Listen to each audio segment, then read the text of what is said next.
everybody. Welcome back to Starkey Farmstead. So in breaking news, I want you guys to understand something. Right now, Mayor Mike Adams is actually going to be helping the Trump administration remove illegal aliens out of New York City. And I can prove it to you. Papers is safe.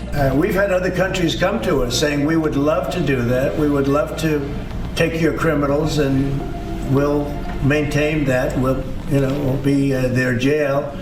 The lawsuit states that the new policy is causing fear of raids leading to lower attendance at worship services and other valuable church programs. The Trump administration hasn't commented on the lawsuit. Like most of you, I was a little shocked they actually said that on national TV, that somebody is bringing a lawsuit against the Trump administration because it's interfering with church. But didn't they shut churches down nationwide for over 2 years due to the C-19? I'm just asking. Meantime, Homeland Security Secretary Kristi Noem requested that the IRS help with immigration enforcement. The Wall Street Journal reports that in a memo sent to the Treasury Department, Noem said ICE needs help pursuing financial audits of businesses suspected of having undocumented workers, focusing on human smuggling and trafficking, and assisting with arrests and removals. Noem cited President Donald Trump's Securing Our Borders executive order. So first, we have to start with just a little bit of back history. Why would the mayor of New York City, an obviously big sanctuary city, be willing to help Trump remove illegal aliens from the United States? Well, it starts with just a little bit of fraud that he caught himself in. Again, they involve bribery and fraud. Started last year during the Biden administration, and it was your run-of-the-mill corruption case. And Mayor Eric Adams, the mayor of New York, was alleged to have received benefits in exchange for personal favors, particularly upgraded plane tickets, hotel rooms, and in return, he was expediting certain permits for Turkish officials. Interesting. Most people don't realize is that a majority of the illegal aliens going into the New York City, sanctuary city, they would go through the Roosevelt Hotel. Now, here recently, FEMA was found to be sending $59 million of money to the Roosevelt Hotel because of a deal made with the Pakistani government that owns the hotel.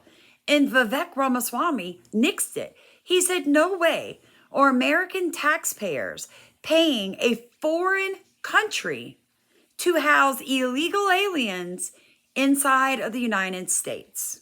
And a consulate in New York City. So not a particularly outlandish case. Obviously, it was surprising that a sitting mayor in New York was under indictment. That had never happened before, but he was a Democrat. He is a Democrat, and he was being prosecuted by a Democratic attorney general. Now, things started to go sideways when Mayor Adams was really resistant to President Joe Biden when it came to the issue of immigration. And it was clear that he wasn't going to be one of those sanctuary city mayors and that he was going to help President-elect Donald Trump with respect to immigration enforcement. And then, of course, this week, the bombshell dropped that the Justice Department would be dismissing the charges against Eric Adams, not because of any evidentiary issue or because they wanted to direct Department of Justice resources elsewhere, but the stated reason was that he was helping the administration with policy, with immigration enforcement, and that is something we had never seen before. And of course, that is what led to the resignation of now 7 high-ranking officials in the Department of Justice. So charges were brought against the mayor in 2023 when Joe Biden was still president. And what ended up happening was the Department of Justice, the federal level, decided since they had Mayor Adams between a rock and a hard place, they would use it to their benefit to remove illegal aliens like this. Enforcement agents launched a high-stakes operation. Their target, a man with a long criminal history, Jose Miguel Corral Reyes, an alleged migrant from Mexico. With careful surveillance, ICE officers tracked Corral Reyes to a Marathon gas station in Rex, Georgia. Reuters cameras were rolling as agents swiftly surrounded him, placing him into an unmarked law enforcement vehicle. But what they found next made the arrest even more alarming. a firearm inside his vehicle, ammunition in his pocket. Mike Adams has adamantly denied any involvement with this scheme. But at this point, you have 7 Department of Justice employees quitting their federal jobs and their state jobs over this. So it does beg to differ that maybe, just maybe, he has pledged to help Trump get rid of some of these illegal aliens. Any trade of my authority as your mayor for an end to my case, never. You see his comments there. What are your thoughts, Nima? Well, I would direct folks to Danielle Sassoon, who was the acting U.S. attorney in the Southern District of New York, and the scathing letter that she wrote the Department of Justice, saying that she was present at a meeting with Adams's lawyer and Emil Bove, who is the Deputy Attorney General, essentially the number 2 person in the Department of Justice. And Bove talked about a prisoner swap and talked about the mayor cooperating and helping the administration when it came to immigration enforcement. And on top of that, the Deputy Attorney General said no one should take notes and collected those notes. Obviously, I wasn't there, Christina, you weren't there, but this isn't some liberal, right? If you look up Sassoon's qualifications, she is a conservative member of the Federalist Society. She clerked for Justice Scalia, maybe one of the most conservative Supreme Court justices of all time. So when she is saying that this offer was made during the meeting and this was discussed, I'm inclined to believe her, because what skin does she have in the game? Now, also, you have to remember there's an executive order that has been signed that is going to revoke the protected status of 600,000 Venezuelans in America. That allows them to stay here when they shouldn't even be in the country to begin with. The Trump administration has revoked temporary protected status for more than 600,000 Venezuelans in the United States, implemented by the Biden administration. TPS is a federal program that allows people from certain countries to live and work in the U.S. when it's deemed unsafe to return to their home country.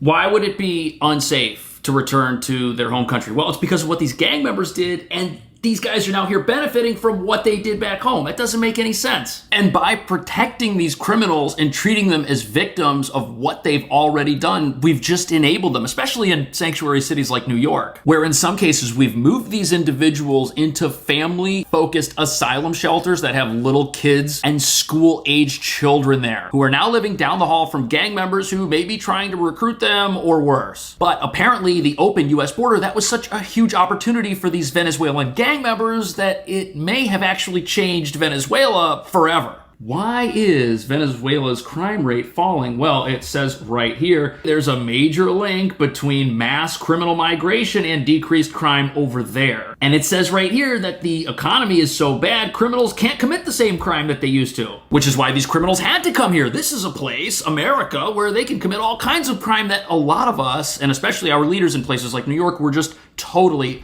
unprepared for. Now, everybody was expecting that to happen sometime in 2026, but it ain't so. It is happening now in 2025, a year ahead of schedule, meaning you're going to see a lot more illegal aliens scooped up and deported either back to their home countries or to one of these holding places Trump has set up. And ironically, because Venezuela is now safer and the humanitarian crisis down there is dying down, it's not really such a heartless thing to cancel temporary protected status when the protected status no longer even needs to apply. And the country is taking back people who are known gang members. This is something that people never thought was going to happen. Venezuela said, we don't want to take these people back. And they refused for quite some time, but now they are. And if people are extremely dangerous, too dangerous to be sent back to Venezuela because they could escape custody there and come back to America, the Trump administration wants to hold them in facilities like Guantanamo Bay, which to some people might sound really extreme. But people on both sides of the aisle upset about this. But the point is, I'm telling you guys now, I want you all to remember you heard it here first. The mayor of New York City is going to work hand in hand with President Trump and his administration under the guidance of the DOJ and ICE to get as many illegal aliens out of New York City as possible, as quick as possible. Now, this is good news for those of us who did vote for this administration. We voted for secure borders and the deportations of millions of illegal aliens. But what Trump has clearly stated is if that sanctuary cities won't help get the criminal gangs and the people with felonies out of their sanctuary cities, then when ICE does come in, they will scoop up any and everybody, regardless of their criminal history. If you are here illegal at this point, the best thing to do would be to leave America, because chances are you're either working with a criminal or you're living with one or near one. And what's going to happen is when ICE rolls in, they're going to take everyone. So please make sure to like, comment, and subscribe so you get more good news like this. I want to take 1 second to tell everybody that the gang that came in with Venezuela didn't build its gang on stolen goods, but on stolen people. So when America says we have 500,000 illegal immigrant children missing in this country, well, it's true. Now, regardless of what side of the aisle you are on immigration, any human worth their salt must be concerned about the babies. We have to be worried about where are these children and what are we as Americans going to do to make sure that this stops? Because mass immigration has one purpose: cheap labor for large corporations. So all through February, we've heard in January, cute winter boots, the blue bracelets, and now we have a movement for February 28th where they want everyone to stop spending money and boycott any business that got rid of their DEI. So what I want to encourage you to do is spend every penny you can February 28th supporting those businesses that canceled their DEI nonsense. It's time to have your voice heard and to put some oil on that squeaky wheel.